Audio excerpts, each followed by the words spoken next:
दोस्तों नमस्कार। लैंगिक अपराधों से बालकों का संरक्षण अधिनियम 2012 पॉक्सो एक्ट के रूप में जिसको जाना जाता है, इसके शॉर्ट फॉर्म में लोग ज़्यादा इसको जानते हैं, जो 2012 की अधिनियम संख्या 32 थी। मतलब 32वां अधिनियम था जिस पे राष्ट्रपति ने स्वीकृति दी थी 2012 में। इस एक्ट के बारे में पढ़ेंगे, संपूर्ण दृष्टि इस पे हम डालेंगे और कुछ प्रीलिम्स के लिए फैक्ट्स भी इस वीडियो में देखेंगे। बाकी तो प्रीलिम्स के लिए हम एक अलग वीडियो में विभिन्न जो तथ्य यहाँ से पूछे आ सकते हैं वो हम रखेंगे। ठीक है, तो पॉक्सो एक्ट आइए देखते हैं क्या है। यौन अपराधों से बच्चों का संरक्षण करने के लिए पॉक्सो, जिसका कि पूरा नाम है the protection of children from sexual offences act, protection of children from sexual offences act, POCSO अधिनियम बनाया गया है। तो आप कहेंगे क्या 2012 के पहले बच्चों के विरुद्ध अपराधों को रोकने के लिए कोई अधिनियम नहीं था? था, आईपीसी थी ना। लेकिन आईपीसी के जो प्रावधान थे वो अपर्याप्त ही नहीं, वो न्याय दिलाने में बच्चों को वो पूरी तरीके से सक्षम नहीं थे। सुप्रीम कोर्ट ने इसको पॉइंट आउट किया, न्यायालय ने पॉइंट आउट किया, तमाम स्वयंसेवी संस्थाएं, तमाम एनजीओज ने भी सॉरी, इसको देखा कि ये नाकाफ़ी हैं बच्चों को न्याय दिलाने में। कड़े प्रावधान होने चाहिए, निश्चित प्रावधान होने चाहिए, न सिर्फ प्रावधान होने चाहिए बल्कि इसके तहत एक अलग कार्रवाई होनी चाहिए, कुछ विशेष न्यायालय होने चाहिए जहां पर त्वरित रूप से न्याय प्रदान किया जा सके। तो इस अधिनियम को महिला और बाल विकास मंत्रालय ने वर्ष 2012 पॉक्सो एक्ट 2012 के नाम से बनाया था। तो किस मंत्रालय ने बनाया था? ऑप्शन में आ सकता है कानून मंत्रालय, तो महिला बाल विकास मंत्रालय याद रखना है। इस कानून के जरिए नाबालिग बच्चों के प्रति यौन उत्पीड़न, यौन शोषण और पोर्नोग्राफी जैसे यौन अपराध और छेड़छाड़ के मामलों में कार्रवाई की जाती है। इस कानून के अंतर्गत अलग अलग अपराध के लिए अलग अलग सजा निर्धारित की गई है। सुप्रीम कोर्ट ने ये केस महत्वपूर्ण है, साक्षी बनाम भारत संघ, Sakshi VS union of India 1999, Sakshi case के रूप में भी विख्यात है। इसमें बाल यौन शोषण से निपटने के लिए आईपीसी की अपर्याप्तता पर प्रकाश डाला गया था। जब महिला एवं बाल विकास मंत्रालय ने बच्चों के खिलाफ अपराध विधेयक का मसौदा परिचालित किया, कब? 2009 में। तब इसकी प्रक्रिया शुरू हुई पॉक्सो के बनने की, जो अंततः 2012 में अपने पूर्ण रूप में अस्तित्व में आई। इस अधिनियम में कुल 9 अध्याय और 46 धाराएं हैं। इसकी आवश्यकता पूछ सकता है कि पॉक्सो अधिनियम की क्या आवश्यकता थी। ठीक है, या महत्व पूछ सकता है। तो आवश्यकता पूछे या महत्व पूछे, दोनों का उत्तर यही होगा। भारत दुनिया में बच्चों की सबसे बड़ी आबादी वाले देशों में से एक है। 2011 की जनगणना के आंकड़ों से पता चलता है कि भारत में 18 वर्ष से कम उम्र के 472 मिलियन बच्चों की आबादी है। राज्य द्वारा बच्चों के संरक्षण की गारंटी भारतीय नागरिकों को भारत के संविधान के अनुच्छेद 21 के विस्तृत पठन द्वारा की जाती है, जब न्यायालय उसकी व्याख्या करता है। और बाल अधिकारों पर संयुक्त राष्ट्र सम्मेलन के, आपको पता है संयुक्त राष्ट्र सम्मेलन बाल अधिकारों पर जो अभी समय है, भारत उसका हस्ताक्षर करता है, उसके रूप में भारत की स्थिति को भी अनिवार्य किया गया है। पॉक्सो अधिनियम के कार्यान्वयन से पहले गोवा बाल अधिनियम 2003 बाल दुर्व्यवहार कानून का एकमात्र विशिष्ट भाग था। कौन? गोवा बाल अधिनियम 2003।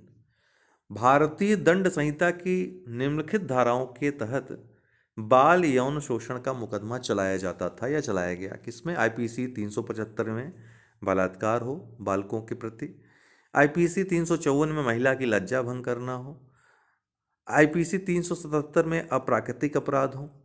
हालांकि इस तरह के उपाय में कमियां थी, क्योंकि आईपीसी विभिन्न खामियों के कारण, जैसे एक खामी तो यही हो गई कि केसेस बहुत लंबे, प्रक्रिया बहुत लंबी चलती थी, विशेष न्यायालय न होने की वजह से भी काफ़ी इसमें मंद गति थी।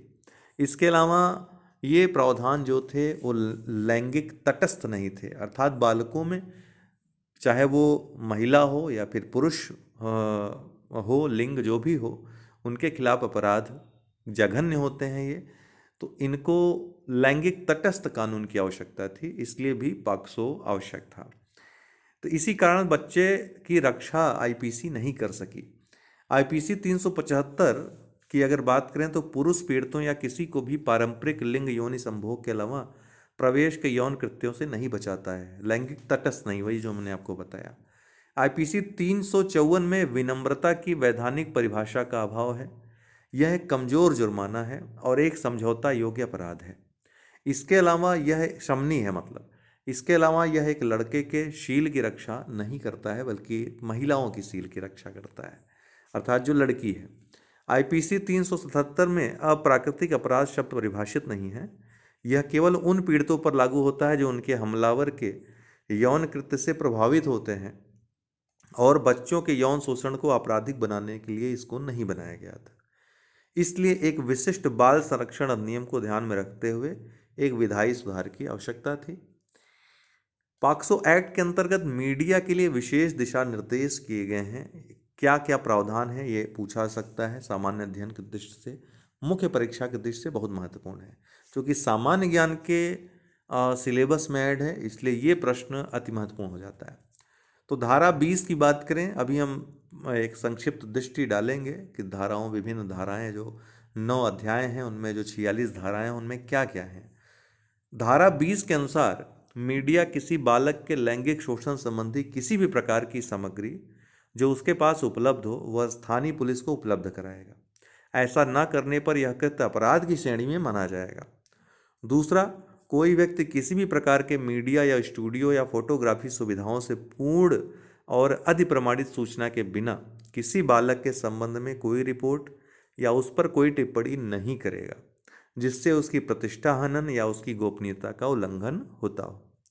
तीसरा, किसी मीडिया से कोई रिपोर्ट बालक की पहचान जिसके अंतर्गत उसका नाम, पता, फोटो चित्र, परिवार के विवरण, विद्यालय, पड़ोसी या किन्हीं अन्य विवरण को प्रकट नहीं किया जाएगा, परंतु ऐसे कारणों से जो अभिलिखित किए जाने के पश्चात सक्षम विशेष न्यायालय की अनुमति प्राप्त कर किया जा सकेगा, यदि उसकी राय में ऐसा प्रकरण बालक के हित में है। तो इन सब में वो किया जा सकेगा मीडिया के द्वारा जो सक्षम न्यायालय ने अनुमति जिसके लिए दे दी गई हो। पांचवी बात, मीडिया स्टूडियो का प्रकाशक या मालिक संयुक्त रूप से और व्यक्तिगत रूप से अपने कर्मचारी के कार्यों के किसी कार्य के लिए उत्तरदायी होगा। तो कोई मीडिया है, समूह है, वहाँ का कोई पत्रकार अगर ऐसा कर देता है तो मीडिया का जो प्रकाशक या जो मालिक होगा संयुक्त रूप से उसके लिए उत्तरदायित्व होंगे और व्यक्तिगत रूप से भी उत्तरदायी होंगे। इन प्रावधानों का उल्लंघन करने पर 6 माह से 1 वर्ष के कारावास या जुर्माने या दोनों से दंडित किया जाएगा। पॉक्सो एक्ट में मेडिकल जांच की क्या प्रक्रिया है? तो रिपोर्ट दर्ज होने के बाद पुलिस की यह जवाबदेही होती है कि पीड़ित जो है उसका मामला 24 घंटों के अंदर बाल कल्याण समिति के सामने लाया जाए, जिससे पीड़ित की सुरक्षा के लिए जरूरी कदम उठाए जा सके। इसके साथ ही बच्चे की मेडिकल जांच करवाना भी अनिवार्य है। ये मेडिकल परीक्षण बच्चे के माता पिता या किसी अन्य व्यक्ति की उपस्थिति में किया जाएगा जिस पर बच्चे का विश्वास हो, और पीड़ित अगर लड़की है तो उसकी मेडिकल जांच महिला चिकित्सक द्वारा ही की जानी चाहिए। अब यहाँ से प्रश्न आ सकता है कि मेडिकल परीक्षण बच्चे का किसके द्वारा किया जाएगा, किसकी उपस्थिति में? तो माता पिता या किसी ऐसे व्यक्ति की उपस्थिति में जिस पर बच्चे का विश्वास हो, ये भी याद रखिएगा। पॉक्सो अधिनियम की प्रमुख विशेषताएं, क्या विशेषताएं हैं? ठीक है, तो सैलिएंट फीचर्स जरूर पूछेगा, याद रखिएगा।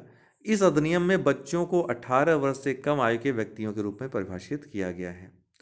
यह अधिनियम लिंग तटस्थ है, जो सबसे बड़ी कमी थी आईपीसी के साथ। इसका अर्थ यह है कि अपराध और अपराधियों के शिकार पुरुष, महिला या तीसरे लिंग के भी हो सकते हैं, ट्रांसजेंडर भी हो सकते हैं। यह एक नाबालिग के साथ सभी यौन गतिविधि, अर्थात 18 वर्ष का कोई भी हो, 18 वर्ष से कम आयु का बालक हो, बालिका हो, ट्रांसजेंडर हो, सभी के ऊपर यह अप्लाई होता है। यह एक नाबालिग के साथ सभी यौन गतिविधि को अपराध बनाकर यौन सहमति की उम्र को 16 वर्ष से 18 वर्ष तक बढ़ा देता है। पहले 16 वर्ष था, अभी 18 वर्ष इसमें बढ़ा दिया गया है। अधिनियम में यह भी बताया गया है कि यौन शोषण में शारीरिक संपर्क शामिल हो सकता है। या शामिल नहीं भी हो सकता है। अगर शामिल नहीं है तब भी वो दंडनीय है।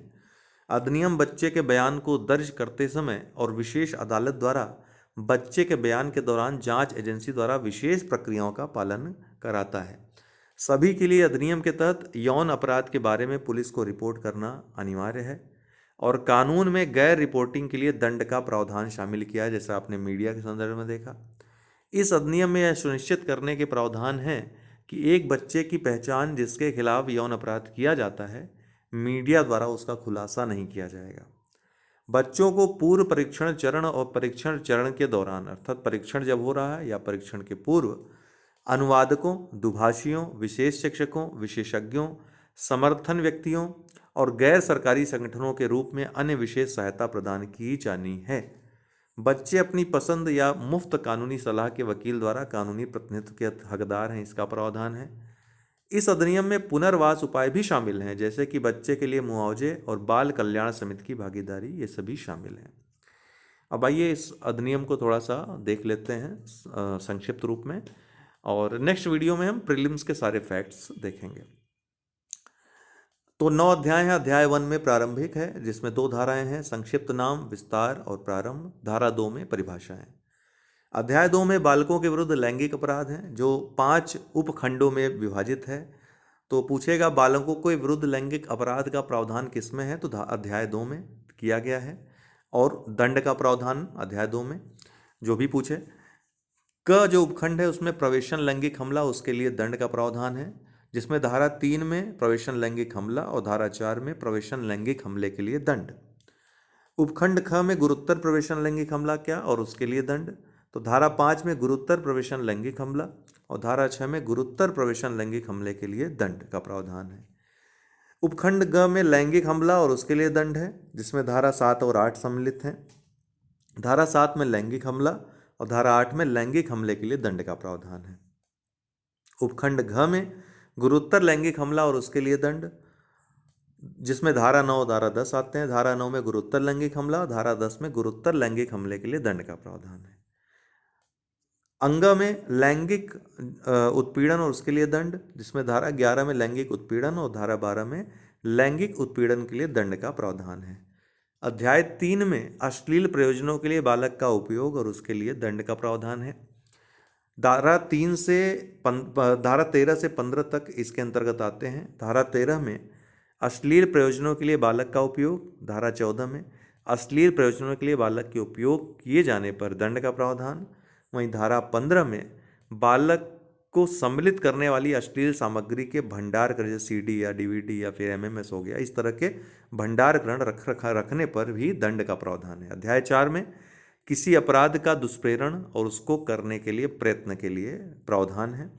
तो धारा 16 में किसी अपराध का दुष्प्रेरण, धारा 17 में दुष्प्रेरण के लिए दंड और धारा 18 में किसी अपराध को करने के प्रयत्न के लिए दंड।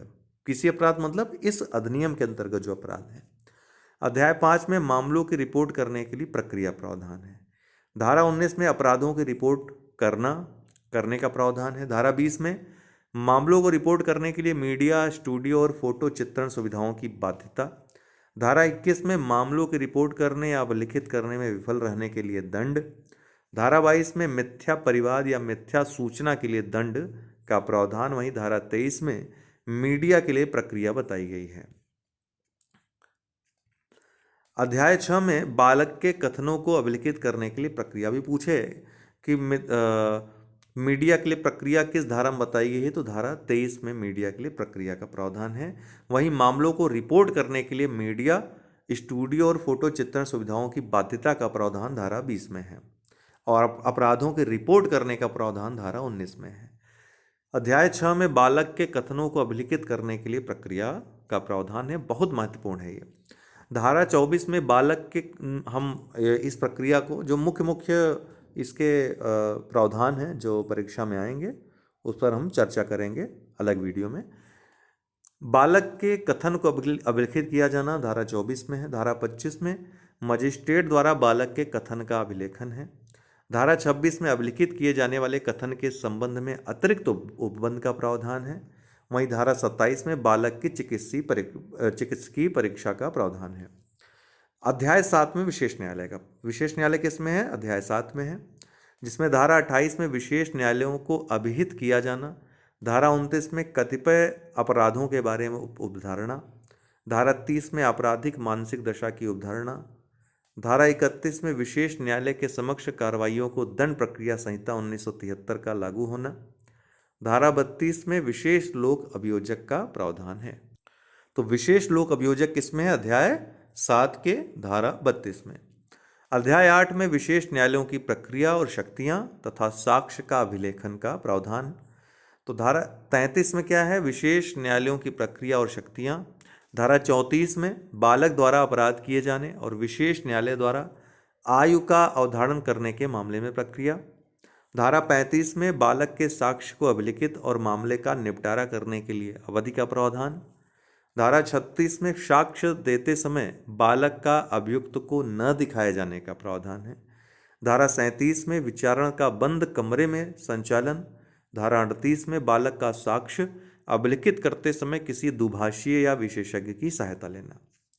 अध्याय 9 में प्रकीर्ण अन्य विषय हैं, जिसमें धारा 39 से 46 तक आता है। धारा 39 में विशेषज्ञ आदि की सहायता लेने के लिए बालक के लिए मार्ग निर्देश। धारा 40 में विधिक काउंसिल की सहायता लेने का बालक का अधिकार। धारा 41 में कतिपय मामलों में धारा 3 से लेकर धारा 13 तक के जो उपबंध हैं उनको लागू न होना, अर्थात धारा 3 से 13 कब लागू नहीं होंगे। धारा 42 में अनुकल्पिक दंड।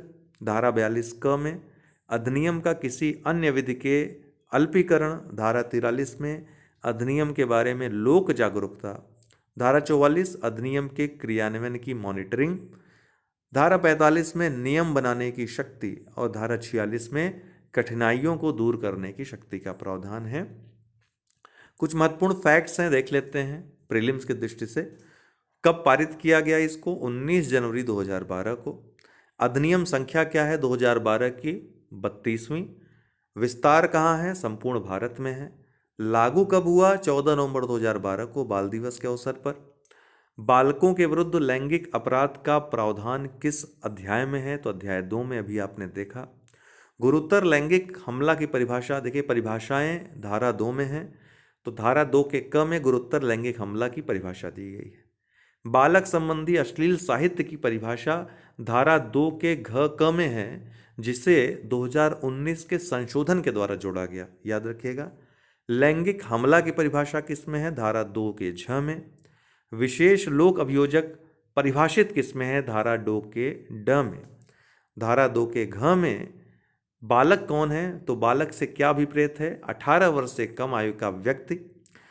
प्रवेशन लैंगिक हमले का प्रावधान किस में है? धारा 3 में है, प्रवेशन लैंगिक हमले का प्रावधान। और इसके लिए दंड कितना है? धारा न्यूनतम 10 वर्ष का कारावास, जो आजीवन कारावास तक हो सकता है, एवं जुर्माना। जो कोई 16 वर्ष से कम आयु के किसी बालक पर प्रवेशन लैंगिक हमला करेगा, वह कितने दंड से दंडित होगा? तो इसके लिए न्यूनतम 20 वर्ष का कारावास, जो आजीवन कारावास तक हो सकता है, एवं जुर्माना। प्रवेशन लैंगिक हमले के लिए दंड का प्रावधान किस में दिया गया है? धारा 4 में। अगर कोई लोक सेवक किसी बालक पर प्रवेशन लैंगिक हमला करता है तो इसे क्या कहा जाएगा? गुरुतर प्रवेशन लैंगिक हमला कहा जाएगा, धारा 5 में जो दिया गया है। और इसके लिए दंड धारा 6 में है। जो कोई प्रवेशन लैंगिक हमला करता है वह व्यक्ति गुरुतर प्रवेशन लैंगिक हमला करता है, ये कहा जाता है जब वह ऐसा बालक की मानसिक या शारीरिक अशक्तता का लाभ उठाकर एक से अधिक बार या बार बार 12 वर्ष से कम आयु के बालक पर, ठीक है, यदि करे तो इसको गुरुतर प्रवेशन, इस तरह के प्रवेशन लैंगिक हमले को गुरुतर प्रवेशन लैंगिक हमला कहा जाएगा। जो कोई कितने वर्ष से कम आयु के किसी बालक पर प्रवेशन लैंगिक हमला करता है तो वह धारा 5 के ड लैंगिक अपराधों से बालकों का संरक्षण अधिनियम, जो पॉक्सो का धारा 5 का ड है, उसके तहत गुरुतर प्रवेशन लैंगिक हमला करता है कहा जाता है। तो आपने देखा 12 वर्ष से कम। क एक पुलिस ऑफिसर एक बालक पर उस पुलिस थाने में जहां उसकी नियुक्ति है प्रवेशन लैंगिक हमला करता है। पुलिस ऑफिसर है, ध्यान रखिएगा, अभी आपने ऊपर पढ़ा। लैंगिक अपराधों से बालकों का संरक्षण अधिनियम 2012 या पॉक्सो अधिनियम 2012 की किस धारा के अधीन वह दंडित होगा? तो ये गुरुतर प्रवेशन लैंगिक हमला है, ठीक, धारा 5 में दिया गया है। दंड किस में है? धारा 6 में। तो धारा 6 इसका उत्तर होगा। गुरुत्तर प्रवेशन लैंगिक हमले के लिए दंड का प्रावधान किस में है? धारा 6 में है। गुरुत्तर प्रवेशन लैंगिक हमले के लिए दंड कितना है? न्यूनतम 20 वर्ष का कारावास, जो आजीवन कारावास तक हो सकता है, एवं जुर्माना। लैंगिक हमले के लिए दंड कितना होगा? तो न्यूनतम 3 वर्ष, जो 5 वर्ष तक के कारावास का हो सकता है, एवं जुर्माना। हालांकि ये कुछ फैक्ट्स थे, फैक्ट पढ़ने में इतना मज़ा नहीं आता जब तक पूरे अधिनियम को सही से न पढ़ा जाए। तो नेक्स्ट वीडियो में पूरा विस्तार से शुरू से प्रीलिम्स के दृष्टि से हम इसको देखेंगे। आज के लिए इतना ही। बहुत बहुत धन्यवाद।